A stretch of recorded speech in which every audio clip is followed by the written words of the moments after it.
그래도 지구는 돈다. 흔히 갈릴레오가 재판장을 나오면서 속삭였다고 전해지는 혼잣말이죠. 물론 실제로 그런 말을 했다는 증거는 없지만 말이죠. 정말 우주에 있는 건 무엇이든 돌고 있습니다. 지구도 돌고 달과 태양도 돌고 우리 은하도 돌고 있죠. 우주에 존재하는 모든 것은 태초의 가군동량을 아주 미미하게나마 갖고 있을 수밖에 없습니다. 그 전체 시스템을 구성하는 모든 입자들의 움직임을 평균 냈을 때 완벽하게 그 어떤 방향으로도 회전하지 않고 전체 가군동량이 완벽한 제로로 상쇄되는 건 오히려 더 어색하죠. 게다가 우주에 있는 모든 천체는 원래 더 거대하게 퍼져있던 입자들이 중력으로 작게 모여들면서 만들어집니다. 그러면서 회전 반경은 더 작아지고 전체 가군동량을 보존하는 과정에서 회전 속도는 빨라질 수밖에 없죠. 그래서 우주에 있는 모든 것들은 빙글빙글 돌고 있습니다. 그렇다면 우주 전체는 어떨까요? 이런 식이라면 우리가 살고 있는 우주 전체도 가군동량이 0이 아닐 수 있지 않을까요? 사실 이러한 질문은 천문학의 역사에서 아주 오랫동안 이어지고 있는 질문입니다. 그리고 아직 그 누구도 확실한 답은 모르죠. 다만 아직까지 우리 우주가 회전하고 있다는 낌새가 그닥 보이지 않았을 뿐입니다. 그런데 만약 우리 우주가 회전하고 있을지 모른다는 이 대담한 가정을 받아들인다면 지금껏 풀리지 않는 현대우주론의 가장 지긋지긋한 미스터리가 시원하게 해결될 수도 있습니다. 그렇다면 정말 우리 우주가 천천히 돌고 있기라도 한 걸까요? 우주먼지의 현자타임즈, 최근 조심스럽게 등장한 우주 전체가 정말 돌고 있을지 모른다는 가능성에 대한 이야기를 소개합니다.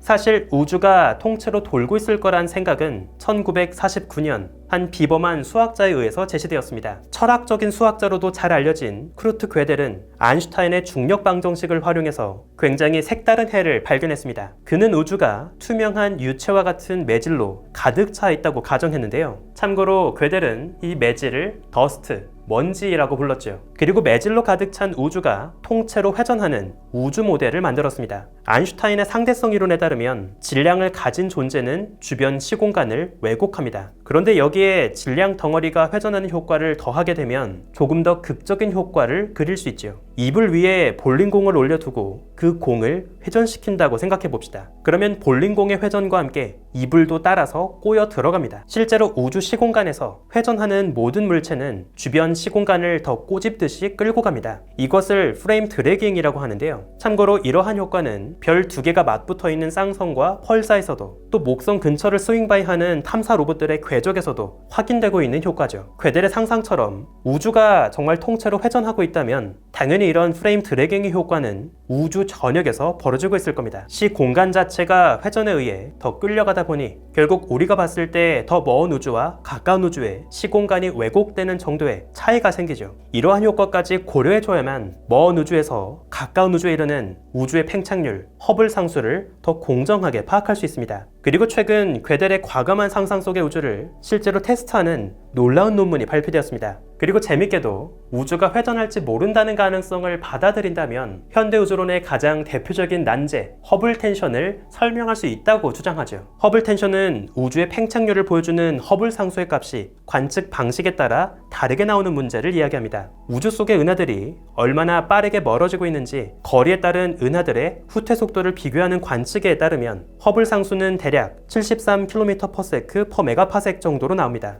이건 가장 전통적이고 가장 직접적으로 우주의 팽창률을 구하는 방식이죠. 많은 천문학자들은 이 방식 자체에는 치명적인 문제가 있진 않을 거라고 믿고 있습니다. 물론 은하까지의 거리를 구할 때 큰 오차가 발생할 수 있고 실제로 최근엔 그러한 문제를 제기하는 연구도 나오긴 했지만 그간 허블과 제임스의 모주망원경으로 연이어 진행된 대대적인 은하 관측은 계속 비슷한 수준의 허블 상수를 제시하죠. 빅뱅 직후 아주 뜨거운 온도로 뭉쳐있던 초기 우주가 균일하게 팽창하면서 식는 과정에서 우주 전역에 남긴 미미한 전파 신호를 통해서도 우주의 팽창률을 추정할 수 있습니다. 초기 우주의 빅뱅 잔열에 해당하는 이 전파 신호를 우주 배경 복사라고 하죠. 가장 최근 플랑크 위성의 관측에 따르면 허블 상수는 67 정도로 나옵니다. 은하의 후퇴 현상을 직접 관측해서 추정한 값에 비해선 더 작죠. 즉 은하들의 후퇴 현상으로 파악한 우주의 팽창이 우주 전체 열기가 식으면서 남긴 흔적으로 추정한 팽창에 비해서 더 빠르게 보인다는 겁니다. 사실 이러한 관측 방식에 따라서 허블 상수가 조금 다르게 나오는 문제가 처음 발견되기 시작했던 20년 전 정도까지만 해도 천문학자들은 이 문제를 그닥 심각하게 생각하지 않았습니다. 당시에는 각 관측 방식 모두 오차가 아주 컸고 대충 오차 범위에서 특정값이 겹쳤기 때문이죠. 점차 오차가 줄어들고 각 관측 방식이 정밀해지면서 하나의 값으로 수렴할 거라 기대했습니다. 하지만 지난 20년간 벌어진 일은 정반대였죠. 은하의 후퇴 현상, 우주 배경 복사, 각가지 방식으로 추정한 허블 상수 값은 더 극명하게 갈라지고 있습니다. 분명 똑같은 우주의 팽창을 뒤쫓고 있지만 마치 서로 다른 두 가지 우주를 보는 것 같은 이 난감한 문제가 바로 허블 텐션이죠. 그리고 바로 이번 논문은 이 문제가 바로 우주가 통째로 회전하기 때문에 벌어진 일일 수 있다고 주장합니다. 가까운 우주와 먼 우주가 실제로 서로 다른 허블 상수로 관측될 수 있다는 거죠.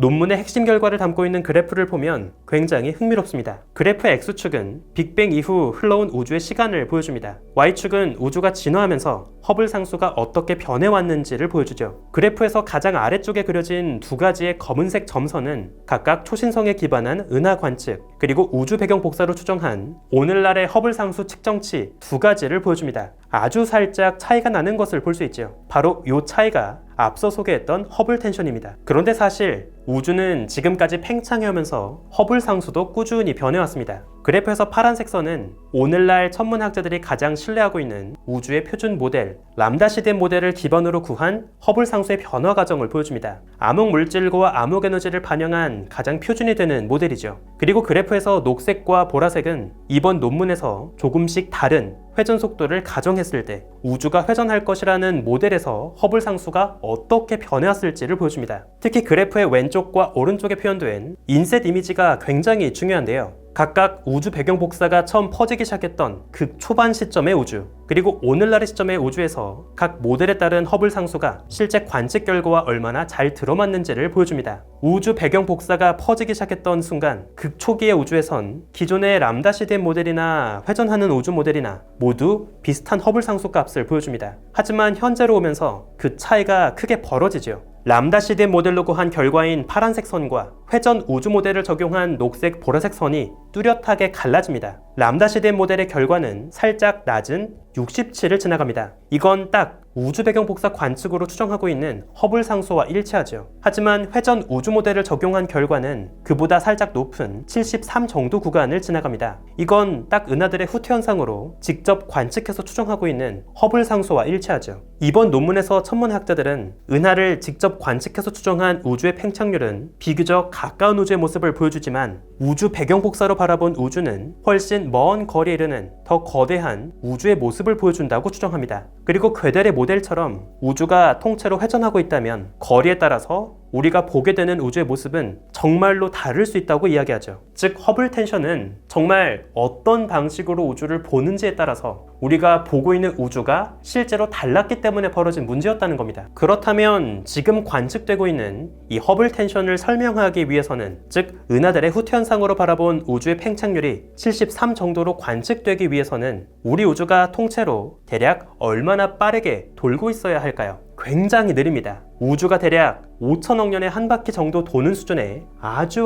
느린 회전을 하고 있다면 지금의 허블 텐션을 충분히 설명할 수 있죠. 이 정도로 느린 회전이라면 왜 그동안 우리가 우주의 회전을 관측으로 확인할 수 없었던 건지 충분히 이해할 만합니다. 그런데 이번 논문이 제시하는 우주의 회전 속도가 너무 턱없이 느려서 실망스러우신가요? 하지만 더 놀라운 이야기가 남아 있습니다. 여기에서 제시하는 대략 5천억 년에 한 바퀴를 도는 우주의 회전 속도는 딱 회전하는 우주 모델이 가질 수 있는 가장 빠른 한계 속도와 일치합니다. 만약 우주가 이보다 더 빠른 각속도로 회전한다면 시공간이 뒤엉키게 되고 심지어 시간이 거꾸로 흐르기까지 하는 등 모든 물리 법칙이 무너지는 문제가 벌어지죠. 우주가 하필이면 이론적으로 가질 수 있는 가장 빠른 회전 속도로 돌고 있다고 가정했을 때 현재 남아있는 우주론의 많은 난제가 깔끔하게 해결되는 겁니다. 논문의 저자가 이야기하고 있듯이 이건 단순한 우연이라고 치부하기엔 왜인지 귀를 쫑긋하게 만드는 결과입니다. 이 흥미로운 발견은 제가 지난번에 소개했던 블랙홀 우주론의 가능성도 고민하게 만들죠. 우리 우주가 어쩌면 또 다른 거대한 블랙홀 속에 갇힌 세계일지 모른다는 흥미로운 가설입니다. 빅뱅 직후의 우주나 블랙홀이나 결국 모든 질량이 한 점에 모여있는 특이점으로서 물리적으론 아무런 차이가 없다는 데에서 시작된 아이디어죠. 우주에 존재하는 모든 블랙홀도 빠른 스핀을 갖고 있습니다. 마찬가지로 우리 우주 역시 블랙홀 안에 갇힌 세계라면 당연히 스핀을 갖고 있어야겠죠. 여기에 또 다른 우연이 하나 더 숨어 있습니다. 정말로 우주가 통째로 블랙홀에 갇혀 있을 거라 가정하고 지금 우주 전체 질량을 고려했을 때 이 정도로 무거운 블랙홀이 가질 수 있는 사건의 지평선이 얼마나 커야 할지를 계산해 보면 얼추 현재 우리가 파악하고 있는 관측 가능한 우주의 크기와 비슷합니다. 우주 전체의 지평선 크기도 그렇고 우주 전체 회전 속도도 그렇고 정말 우리 우주가 블랙홀 안에 갇힌 세계라고 가정하면 모든 설명이 들어맞는 것처럼 보입니다. 다만 아쉽게도 아직은 우리가 정말 통째로 회전하고 있는 우주에 살고 있는지를 관측으로 확인하기가 굉장히 까다롭습니다. 이미 우리가 우주 안에 살고 있기 때문이죠. 주변 시공간과 함께 우리도 비슷한 속도로 움직이고 있다면 아무리 주변을 살펴봐도 우주가 정말 돌고 있는지 아닌지 알아챌 수 있는 방법은 거의 없습니다. 또 이론적으로 제시한 우주 회전 속도도 턱없이 느리죠. 설령 이번 가설이 맞다고 하더라도 우주가 한 바퀴 도는데 걸리는 시간만 5천억 년입니다. 그런데 우리가 알고 있는 현재 우주의 나이는 겨우 138억 년밖에 안 되죠. 앞으로 우주가 지금까지 살아온 세월에 36배 달하는 더 긴 세월을 보내야만 겨우 한 바퀴를 돌 수 있을 겁니다. 아무리 먼 우주의 은하들을 계속 지켜보더라도 그 천체들이 보이는 위치가 미세하게 틀어지고 있는지 겨우 몇 년 관측해선 알아챌 수 없겠죠. 간접적인 방법은 생각해 볼 수도 있습니다.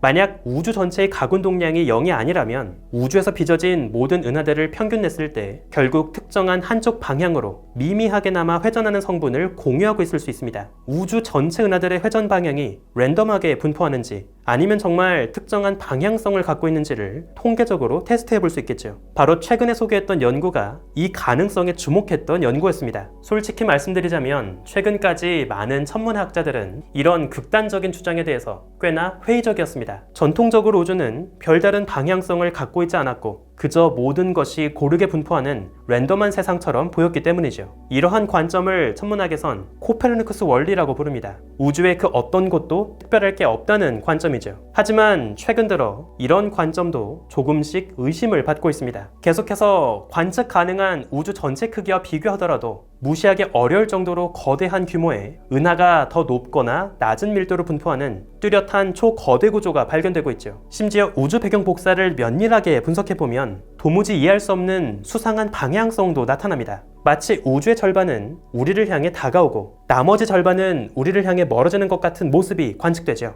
우리 태양계 자체의 움직임을 빼더라도 이런 이해할 수 없는 방향성이 여전히 남아 있습니다. 최근 들어 밝혀지고 있는 이 수상한 정황들은 정말 우리 우주가 한치의 오차 없이 누구에게나 공평하고 균일한 세상이었을지 코페르니쿠스의 원리에 대한 근본적인 의심을 던지게 만들고 있죠. 그래도 우주는 돈다. 갈릴레이의 재판이 있고 400년이 지난 지금 인류는 다시 한번 우주의 회전을 둘러싼 새로운 재판장 앞에 서게 되었습니다. 그 400년 사이 이젠 우리가 고민해야 하는 우주의 넓이가 더 넓어졌죠. 고작 지구 하나의 회전이 아니라 무려 우주 전체 회전을 고민해야 하니 말이죠. 우주먼지의 현자타임즈 오늘의 이야기 여기서 마칩니다. 구독과 좋아요도 부탁드릴게요. 우주먼지 여러분 감사합니다. 안녕.